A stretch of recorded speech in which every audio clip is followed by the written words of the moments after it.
মানুহ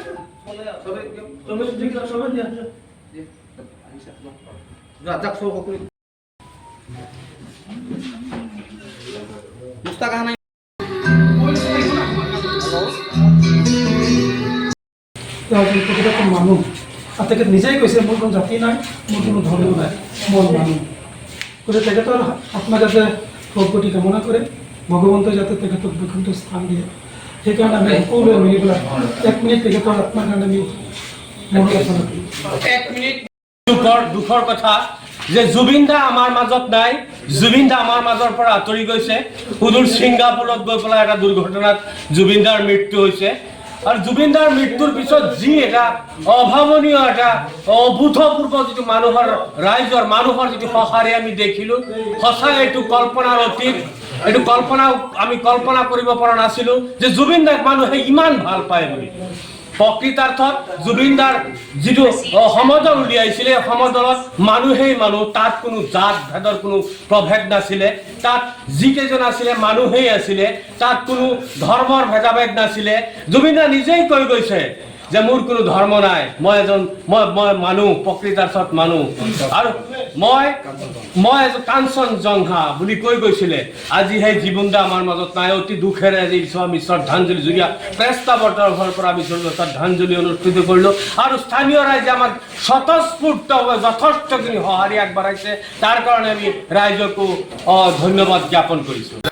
তেখেতৰ জন্ম হৈছিলে মেঘালয়ৰ পুৰাত 18 নৱেম্বৰ 1972। তেখেতে দেউতাকে এজন SDC আছিলে, মানে চাব ডেপুটি কালেক্টৰ। আগত যিটো আমি উপপতি সমাহৰ্ত বুলি কৈছিলোঁ, বৰ্তমান হ'ল চাৰ্কুল অফিচাৰ। গতিকে কৰ্মসূত্ৰে তাত ডাঙৰ দীঘল হৈছে। আৰু তেওঁ বজালিৰ পৰা হাইস্কুল পাছ কৰিছিলে।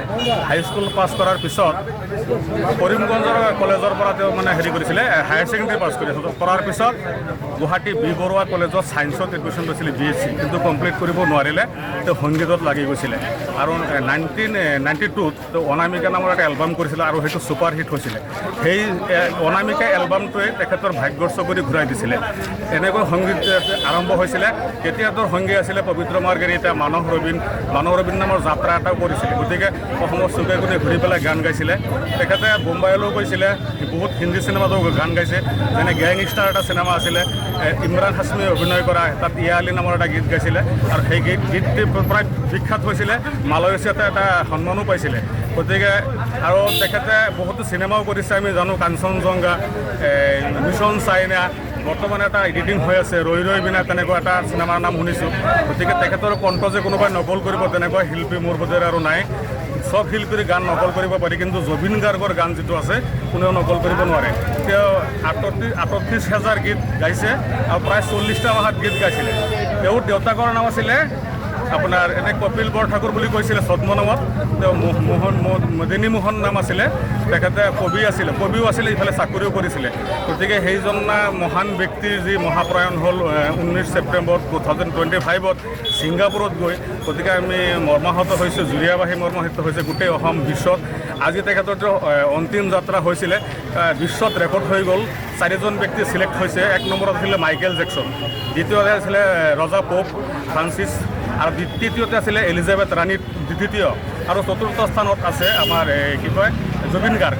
প্ৰায় 12 লাখ মানুহে অংশগ্ৰহণ কৰিছে। আৰু তেখেতৰ দিনত আজি ভাৰতৰ প্ৰধানমন্ত্ৰীয়ে তেখেতৰ বিষয়ে আমাৰ অসমত ভাৰতবৰ্ষৰ ৰাজ্যক উদ্দেশ্য কৰি ভাষণো দিছে। অহা 30 তাৰিখে যিটো বিশ্বকাপৰ উদ্বোধনী খেল হ'ব গুৱাহাটী মহিলা বিশ্বকাপ, গতিকে সেই মহিলা বিশ্বকাপৰ 40 মিনিট সময় জুবিন গাৰ্গৰ কাৰণে থাকিব। গতিকে তেনেকুৱা এজন মহান শিল্পীক হেৰুৱাই আমি মৰ্মাহত হৈছোঁ। তেখেতৰ এই সৃষ্টিবিলাক আমি সংৰক্ষণ কৰিব লাগিব। গতিকে যদি সংৰক্ষণ নকৰা হয়, তেতিয়াহ'লে আমাৰ পিছৰ যিখিনি জেনেৰেশ্যন আহিব সেইখিনিয়ে নাজানিব যে জুবিন গাৰ্গ কোন আছিল। গতিকে মই চৰকাৰকো অনুৰোধ জনাইছোঁ, আহ্বান জনাইছোঁ যে তেখেতৰ গীতসমূহ এটা সংৰক্ষণ কৰাৰ ব্যৱস্থা কৰক।